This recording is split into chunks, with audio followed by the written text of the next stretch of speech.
This is actually, so let me go back. So here's the antiderivative of 1 over x with value 1 at 0. Now in disguise, we know what this function is. We know this function is the logarithm function. But this is actually a better way of deriving all of the formulas for the logarithm.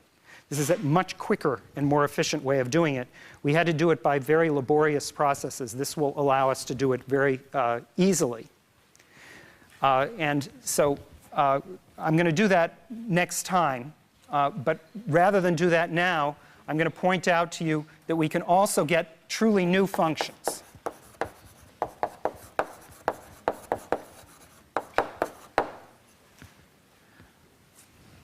Okay, so there are all kinds of new functions. So the first example of this kind would be, for example, to solve the equation y prime is equal to e to the minus x squared, with y of 0 is equal to 0, let's say. Now the solution to that is a function which, again, I can write down by the fundamental theorem. It's the integral from 0 to x of e to the minus t squared dt.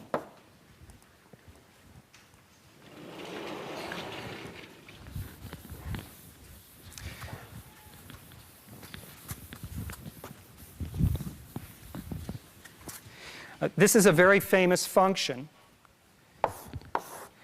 This shape here is known as the bell curve, and it's the thing that comes up in probability all the time, this shape e to the minus x squared. And our function is geometrically just the area under the curve here. This is f of x, if this place is x. So I have a geometric definition. I have a way of constructing what it is by Riemann's sums, and I have a function here.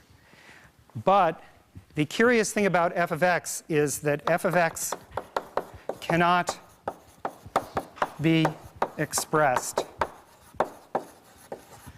in terms of any function you've seen previously. So logs, exponentials, trig functions cannot be. It's a totally new function.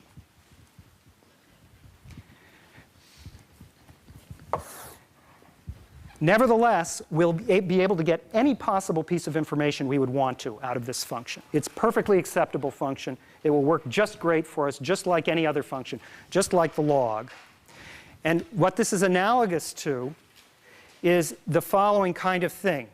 If you take the circle, the ancient Greeks, if you like, already understood that if you have a circle of radius 1, then its area is pi. So that's a geometric construction of what you could call a new number, which is outside of the realm of what you might expect. And the weird thing about this number, pi, is that it is not the root of an algebraic equation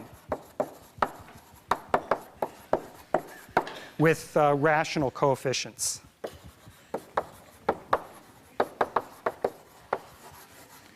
It's what's called transcendental, meaning it's just completely outside of the realm of algebra. And indeed, the logarithm function is called a transcendental function because it's completely out of the realm of algebra.